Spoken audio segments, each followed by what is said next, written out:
Hello and welcome back to another episode of the Unhuntables with myself and Grosey Coin Hunts. Hello. We're going to be doing our Unhuntables video today. We are hunting through 20p's, isn't it? I think so, yes. I don't have to double check, but it is 20p's today, yeah. Yeah, just so you're also aware, we normally record this part of the video the night before. So if we're a little bit out of sync, it's because we're recording this a little bit more in advance than we would usually do, because someone's going away. I am. I'm going on holiday. And I've had to tell my live stream folk that watch the live stream that I might or might not be live streaming, but yeah, we've had to get everything sorted in advance, so yeah. Yeah, and as of the video being uploaded, it would have been, is it going to be the day of your birthday or the day before? I can't remember. It'll be the day after. My birthday's on Tuesday, so it'll be the day after my birthday. So Grosey will be a whole nother year older, so I'm sure you'll join me in wishing Grosey a happy birthday. Thank you. So no, we've got some topics to talk about. So what I wanted to talk about was the Britannia and Liberty coin, which has just come out. Did you see that? I did see it. Is that the one that's come out in bullion? Yep. Yeah, I did see it. I think it looks alright, actually. Yeah, I think it's a really nice design. I must admit, it's not one that I have bought, though. I'm trying to be a little bit more picky with what I buy. I know it's not going to work out, but the ounce coins, there isn't really... It's hit and miss whether I do buy them or not, and I decided not to buy this one, which my bank account is very grateful for a change. There's been a release and I've spent no money. But I think it's a really cool design. I really think it's a really cool concept. I like the idea of different mints working together. So the US have their US version of this coin as well. So I think it's kind of cool with the mints working in partnership with each other for these sort of releases, but not one that I bought. But... and brings me on to my second topic. These 1/40th of an ounce gold coins, you probably can see are just over my shoulder. I've got two just there, and I've got two more on their way. I thought they were kind of cool little, sort of unique, cool little designs. I love the idea that there's so much design on such a small little coin, but they are quite expensive for what they are, because you've got one or two, haven't you, Grosey? I bought one because of you. You can't blame me for that. I think I can see where you're going with this. Yeah, so the RNLI had one, the Lunar Year of the Dragon had one, and now this Liberty one had one. I was like, oh dear, I thought this was going to be like, maybe there'll be one or two or three released throughout the year. We're not that far into this year, and that would have been the third or fourth one I bought this year, which is a bit frustrating. Christopher, the problem is now you've started buying them. I know, but the bigger problem, the bigger problem which I will have a grumble about is postage fees. £5 postage every time from the Royal Mint. It's a stitch up. You could use a free postage code. I couldn't find one. This is why I was like, do I want to pay? It's £99 for it, plus it's a £5 for the postage. We got over £100 just for this one little bit of gold, which effectively I'm buying because I think it's a cool little novelty. So I am waiting to the next release, and if they're still in stock, then I'll buy myself one potentially. But I can usually find the free postage codes. They're usually around. Well, you want to stick them on. You want to stick them over on my Discord server. We've got a discount and offers section, but I always check that. But there was nothing applicable, so I decided not to order it individually. I'll see if I can find you one after we finish recording. Thank you. But no, because I think the amount of times that I order throughout the year, that's quite a slice of my money that's going just in postage fees if it's £5 a pop each time. Yeah, exactly. Yeah, I'd much rather spend it on more coins rather than spend them on coins being sent to me. And this is why when the silver sixpence came out, I thought it was quite cool, but I wasn't buying just a silver sixpence and then paying the £5 postage on top of it just for that. Yeah. I wish there was a. I know if you were in the Mint Mark Club, you get free postage, but that is quite a hefty chunk of money you have to spend on specific coins in the range. To even qualify for that, so yeah. Unfortunately, I am not part of the special coin buying club, effectively. But no, that's my ranting about these 40th of an ounces. I'm going to be quite aggrieved if every single coin release for this year ends up with a 40th of an ounce. I might have to revisit the idea of buying those as they come out, because it's not, obviously you're not buying those as an investment because you're paying way over the value of the gold for it. But again, the main thing is it's such a cool amount of detail on such a small coin. I think I did see the comments from your previous video for the Unhuntables that we did, and there was a couple of people saying about, oh no, it wasn't the Unhuntables, it was your Mint's trip vlog, I think. Oh yeah. People saying about how that it's way over the odds, you know, to pay £100 pretty much for one of those. And I think in terms of the gold value, yes, it is. But obviously the coin just in itself has a value to it, regardless of the actual gold. So yeah, I think that's also important to consider as well. A lot of people are saying, that it was I can't think what the word is, a robbery to have, or to spend £100 on a 40th of an ounce of gold. But yeah, you can say the same about spending £10 on a bit of copper nickel, but it holds its value in other means. Yeah, and again, it's not always about spending money on the value of that item, because you're sometimes I think the problem is numismatics is such a wide and broad hobby. There are people that are just interested in circulated stuff, whether that's UK stuff or world stuff or whatever. There are also people that are the stackers, the people that buy bullion, and it's more of an investment for the future to sell your stack of silver, your stack of gold, whatever. And I think when you have two people of those opposite ends of the hobby, people that are buying silver and gold as an investment, and people like me who are buying things because I think they look cool and I want them in my collection, we don't have the same sort of motive behind buying things. I'm not so worried about what the value of my stuff does, because I'm not selling my stuff, so I have no interest particularly in that. It's the same as why go to a restaurant because you're spending your £30 on a meal you could have made for yourself for £10, and it's going to come out the same way. So it's you're part of it. You're buying the enjoyment of having that item as well. Yeah, no, definitely. If that makes sense. It's a bit like you in your grading. So some people will wind you up about why you're grading BU coins, and you just want them graded, don't you? And it's also the fun of anticipating what the result's going to be, checking the website, seeing it move through the different stages. So it gives it that bit of mystery. Exactly. Yeah. But on the topic of spending money, we are going to the Royal Mint, aren't we? We're all booked. We are already. I mean, it seems like it's come around quickly since the last time we were there. So the date, what was it? Is the 25th of February? 25th of February, yes. 25th of February, 1 o'clock. 1 p.m. That is right. Yeah. So if you're about, you want to come and say hi, feel free to come along. It'd be great to see some subscribers and people make videos or whatever it happens to be down there. But we're trying to give as much notice as possible. So I know some people. The last trip, I think we only said a few days before we went that we were going down. But it must have been the Wednesday we uploaded it, and then we actually were there on the Sunday. So it was just literally a case of a gap opened up in the diary, and it's like, right, need to go. But the current strike zone is the T-Rex. I'm quite excited to strike a T-Rex, but no. So we're just going down for the day, so we're not staying. So we should be there around half an hour to an hour beforehand, and we normally stay in the Royal Mint Cafe for a couple of hours after the tour, catching up and chatting. So if you're not on our tour, you're still more than welcome to come and say hi to us. Absolutely.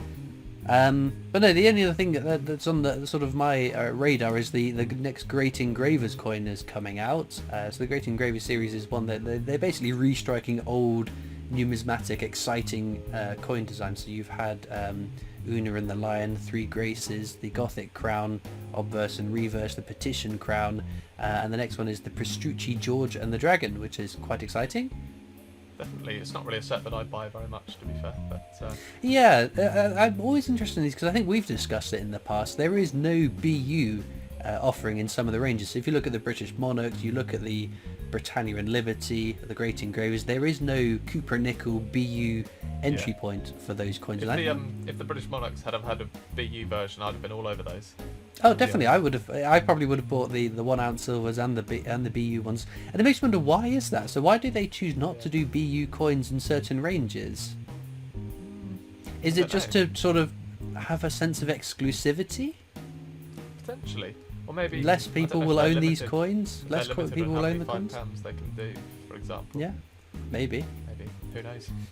Yeah, but no, again, an interesting point. I'm sure someone in the comments has an idea. I guess the only thing that makes sense to me is it's more exclusive. Less people will buy this design because the starting point is a 1 ounce silver coin, whereas there isn't a 15 or however much a BU coin's getting way expensive now as well. My goodness gracious! They've put the price up again, haven't they, by £1? Yeah.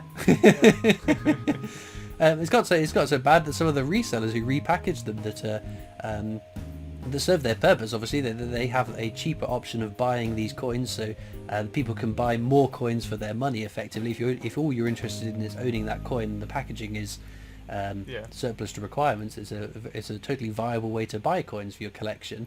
But I've seen rumblings about people unhappy with those sort of resellers, the repackagers, bumping their prices as well. So it must be just a cost of the coins going up. Yeah, definitely.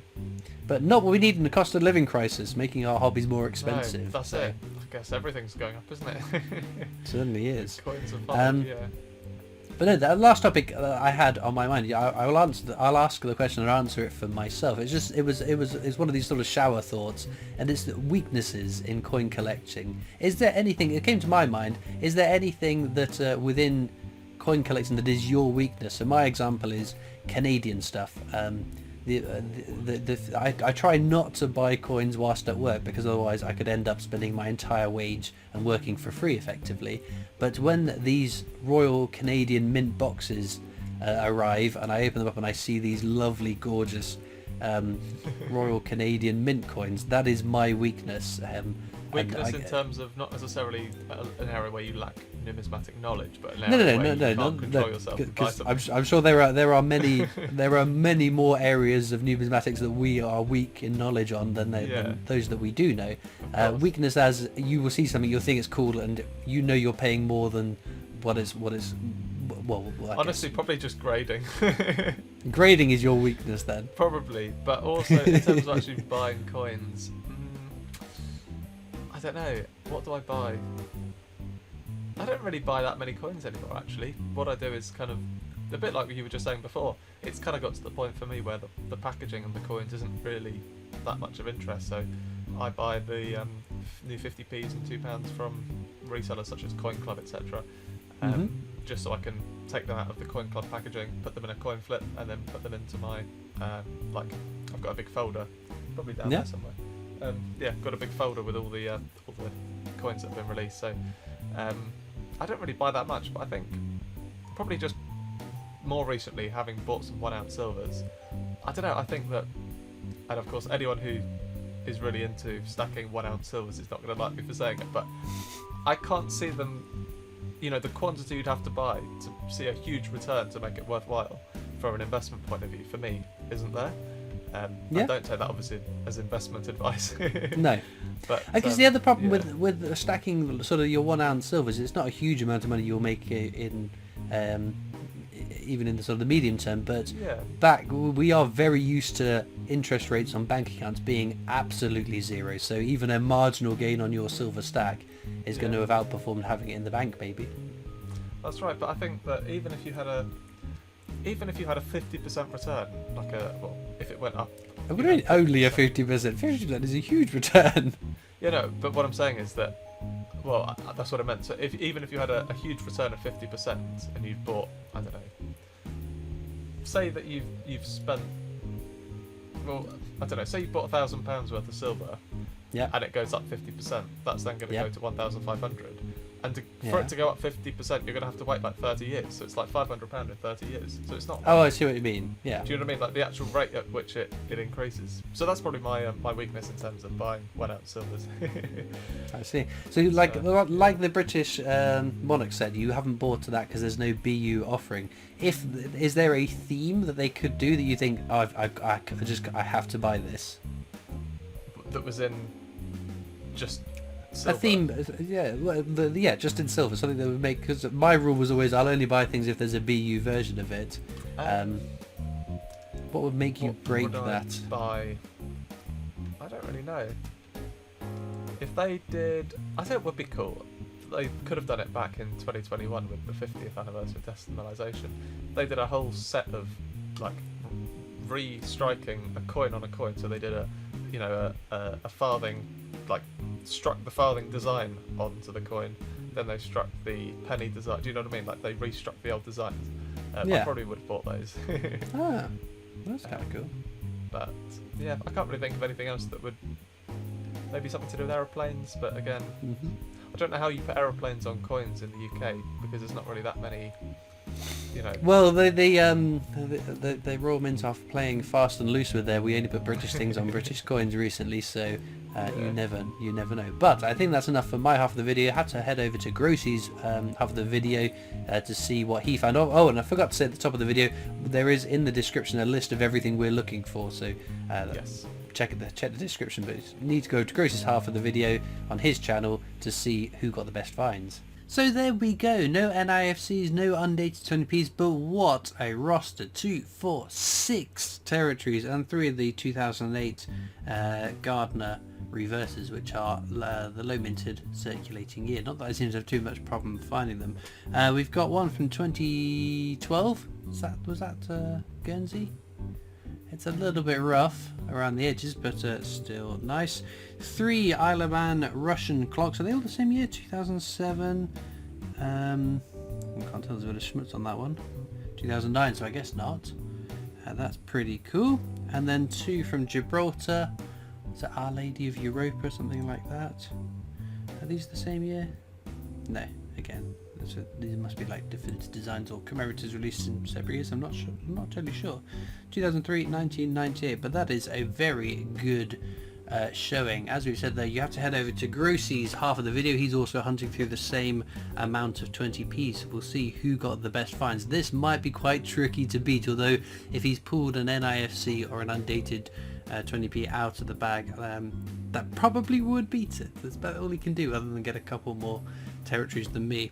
As usual though, links are in the description to my coin collecting Discord server if you want to come and join that. There's also links to my other social media channels, the PO box address if you want to write into me, and of course a link to the Britannia Coin Company's YouTube channel, the company I work for as my day job, so please do check them out too. All it leaves me to do now though is thank you so much for watching. I hope you've enjoyed, and I'll see you next time for more coins. Bye.